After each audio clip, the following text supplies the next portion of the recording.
1945, and the war was 1 million men old.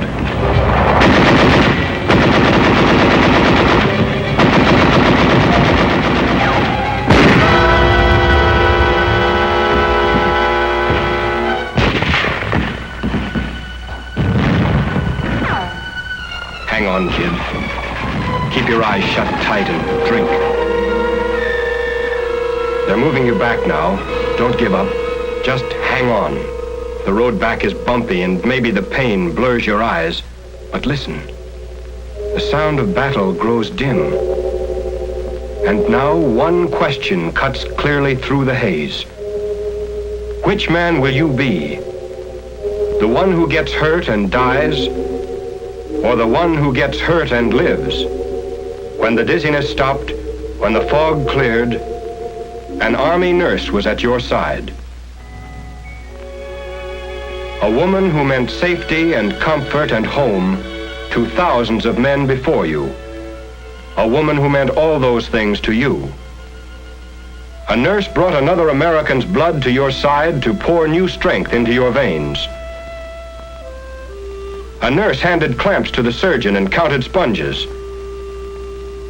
A nurse prepared and administered the anesthetic and watched you constantly for any telltale change in your breathing or blood pressure, all working with the same purpose: to ease the pain of war, to help save lives.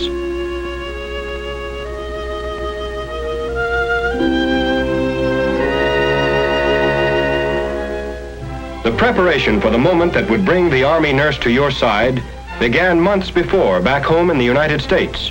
After 3 years of professional schooling, the nurses were given 4 weeks of basic training. In those early days, perhaps the nurse wondered why she had to sit through seemingly endless classes and submit to rigid discipline. Often, while muscles ached and groaned, she may have wondered why it was necessary to take those long hikes or grope her way through a gassed area. Yet there were demands that would require of her perfect physical health and stamina, the strength to stand up under the rigors of combat nursing. 4 weeks of basic training finished, the Army nurse was ready to serve wherever the Army needed her most. She might have found herself stationed in a general hospital right here at home, or perhaps assigned to a mobile hospital unit overseas. After she arrived, she may have helped to build the very hospital in which she worked. For the field hospital or the evacuation hospital, like a circus, had to be able to pack up and move on at a moment's notice. Its primary function was to offer immediate surgical treatment to the wounded, and that meant following ever-changing battle lines. Everyone pitched in when a mobile hospital went up: enlisted men, doctors, and nurses. Just one small instance where basic training paid off. Those muscles, toughened and hardened during the 4 weeks of basic back home, were equal to the job. In the field, the Army nurse lived roughly and worked gently. There was no glamour, and her life was far from spectacular. She slept under hastily pitched canvas, on a GI cot, under GI blankets. She trained her mind to act as an alarm clock, because time was important. A wasted moment might have meant a wasted life. She lived a life completely stripped of luxuries, and yet she asked for no more luxury than a patient's smile when his pain was eased. She ate regular GI rations the same as the rest of the Army, and often at irregular times. The hours were long and the demands never-ending, and as a result, the nurse learned to make use of every moment of her off-duty time. She might not have chosen a GI helmet to wear to her kid sister's wedding, but it made up for its lack of style by its versatility. It was a beauty parlor, laundry, cooking pot, wash basin, all rolled up into one. A little community in size 7. She spent some of her time writing letters, not the having a wonderful time, wish you were here kind, but letters filled with all the drama of her days, with stories of the courage and spirit of the men over whom she watched. A few moments could always be found for prayer. others for lounging about talking of home. She may have longed to wear the evening dress sent from home, but probably only had the chance to talk about it. Usually she wore olive drab or battle gray. Her uniform at all times was her badge of service. But however she spent her off-duty time, she was always eager to return to the hospital where the wounded were fighting for their lives. For first and foremost, and at all times, she was a nurse, offering professional and skilled care to the sick and wounded. A nurse first, a woman second, and an officer third might well serve as the slogan for every member of the Nurses Corps. Complete recovery of the patient in war or peace depends not only upon the use of drugs, but on the skill with which they are administered and the care that follows. The nurse must be capable of recognizing at once any symptoms in her patients which demand immediate treatment, because if serious consequences are to be avoided, medical treatment must be on hand the moment any symptoms appear. Professionally skilled and capable, in her there is the tenderness of all women, of mother and sister and friend. Her voice and touch lend encouragement, instill hope. It's the surgeon who saves a man's life. It's the nurse whose tender care helps him to live.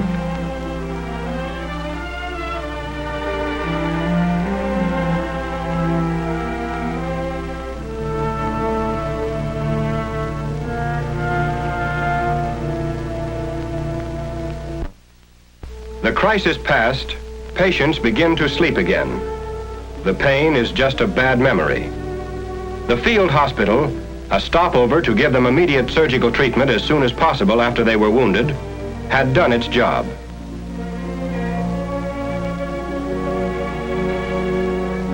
The evacuation hospital was another stopover on the trip back through the medical chain.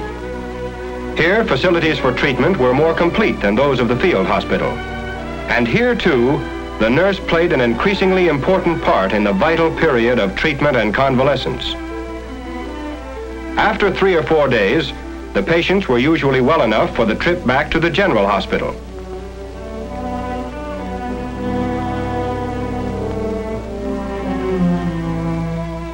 Trains waited for them, hospital wards on wheels.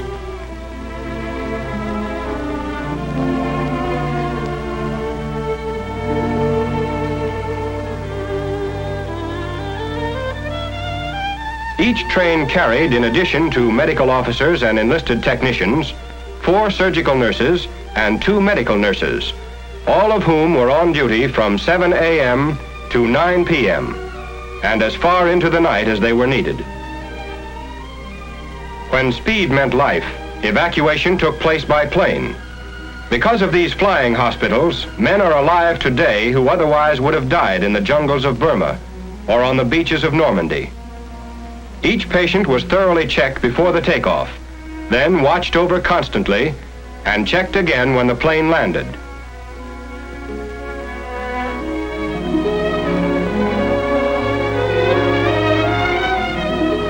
While in the air, the flight nurse was in complete charge, ready to handle every emergency and doing everything a doctor would have to do, except operate. Air evacuation was difficult and required specialized skill and training. The flight nurse had to be prepared for the unexpected. For the next moment, it might have and often did happen. At the General Hospital in the theater of operation, other skilled teams of surgeons and nurses stood ready to take over where the frontline hospitals left off. Whether a hospital is under canvas out in the field or in a solid structure in a city, its routine, like the nurse's routine, doesn't vary, and its principal aim remains fixed: to offer the best possible medical care to the sick and wounded. Nurses sterilized the operating equipment, the surgical gowns and gloves, prepared drugs, laid out the instruments which the doctor needed for his next operation, and kept accurate records of each patient's history and progress. While in a civilian hospital, the ratio is usually 1 nurse to every 3 beds. In an Army hospital, it is always many times that number. To help lift the burden from the nurse's shoulders, enlisted technicians trained in special schools are assigned to work under her direct supervision. One of her biggest jobs is to teach these technicians both in the classroom and in the hospital wards. This means added responsibility for the nurse, for although she has less personal contact with her patients, she has to direct the activities of the personnel assigned to her so that the treatment and well-being of her patients is assured. Relaxation and entertainment are an important part of medical treatment. To this general hospital overseas came an all-star show, and the Army nurse shared the fun with her patients, to whom the sound of laughter from home often meant more than medicine. Later on, she may have spent a few minutes with the star. And there were times when she herself was the star of the show, like this nurse, the first woman to land on Bougainville. The umpire calls batter up, and the game is on. Army versus Army, as the nurses play the wax.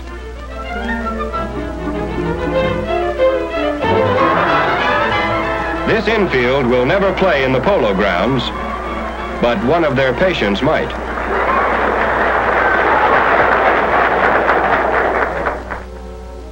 Off duty for a while, some nurses strolled through the streets and buildings of ancient cities. Others preferred a round of golf, or a swim somewhere if the weather was right. Then it was always back to duty, back to the sick and wounded, back to the hospital, around which the life of an Army nurse revolves. Those patients scheduled for a trip back home for the final period of convalescence travel on a hospital ship as fully equipped as a stationary hospital. Now, as before, the Army nurse stands by ready to minister to every need.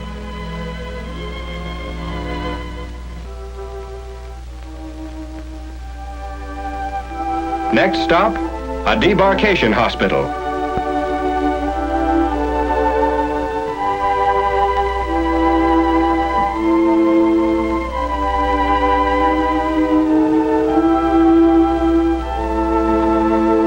Then a general hospital in the United States and complete recovery. And this is the end of the long chain of evacuation, the general hospital back home. Here the Army nurse works patiently with her hands, her head, and her heart. Here she gently guides men back to the way of life they fought to protect. Although she might have volunteered to serve overseas, although she might chafe at what she considered the inactivity of working in a hospital in the United States or Alaska or Panama, the Army nurse soon learned that a battle line was wherever a soldier was stationed. What words of praise can measure up to these women whose very lives are given to nursing sick and wounded men? 1 million sick and wounded men, back to life and health. And yet praise is offered. Long hours of tireless service were remembered and recognized. The Army nurse, decorated for bravery and valor above and beyond the call of duty. And these nurses, imprisoned for 3 long years by the Japanese, asked only that they be returned to duty, for they could never forget the faces of American men tortured and killed by the enemy. Wherever transports took our soldiers, they also took the Army nurse to work by day, by night, on distant battlefields, to help make shattered bodies whole, to bring smiles to faces twisted with pain, to serve at the side of the American soldier during peace and war. This is the Army Nurse USA, ready to serve anywhere, under any circumstances, in time of need.